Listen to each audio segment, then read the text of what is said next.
I want to make one comment about understanding men, and I think it is very, very important. Most women in our society were raised in homes where there either was no father, or he was a workaholic, or he was a silent person. So the man becomes, the male persona becomes a mystery in the woman's life. Because he is a mystery, we always crave not what we got, we crave what we didn't get. So in that craving need, because you were designed to have certain levels of fulfillment through relationship, we are sociological species, there is such an admiration that it leads to promiscuity, it leads to vulnerability, it leads to a lot of things. You can get a man easier than you can keep one, and this is why. One, you have been trained, when you get him, you don't understand him because you think he is another kind of woman. Yes. You talk to him like he is your sister. You handle him like he is a woman wearing a suit. And you are expecting him to love you in the language that a woman loves you, and that is not how we communicate. That is not how we communicate.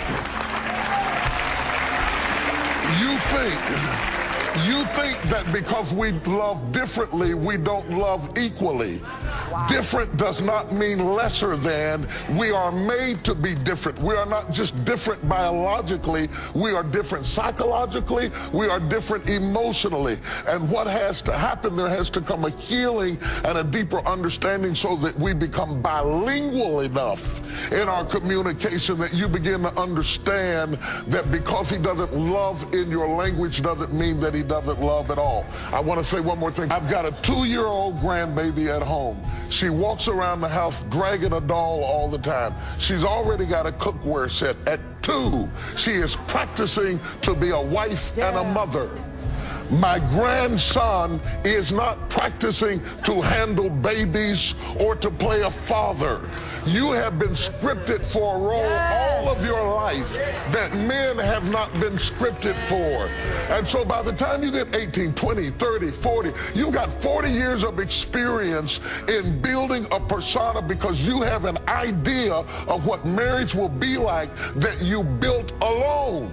Wow. You didn't build it with us, you built it by yourself. And then you want to bring us in like you brought Ken into Barbie's dollhouse to fit your idea. We are different, we love differently, we have deep emotions, we have deep compassions, and basically, if you can understand men, we are really quite simple. There are very few things that a man needs to be happy, but those things are critical. You may be working hard to give him something that he does not need at all and missing something that he's desperate to have. Listen, let me say to you why this is important. This is not just so important so that you can drop your handkerchief and Prince Charming can pick it up and run up the stairs.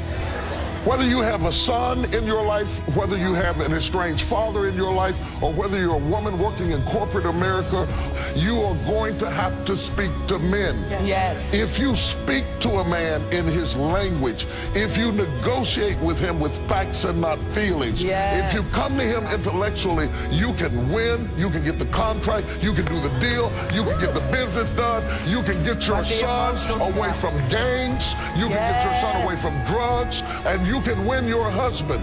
But ladies, let me tell you something about winning your husband. Be his wife, not his pastor. Stop preaching to him. Stop trying to condemn him. Stop turning your house into a sanctuary. A man needs a castle where he can do him. And when you start using the pastor against him, you make men hate church. The man must be the king in his house. Don't bring any other man's image in the house. Am I right about it?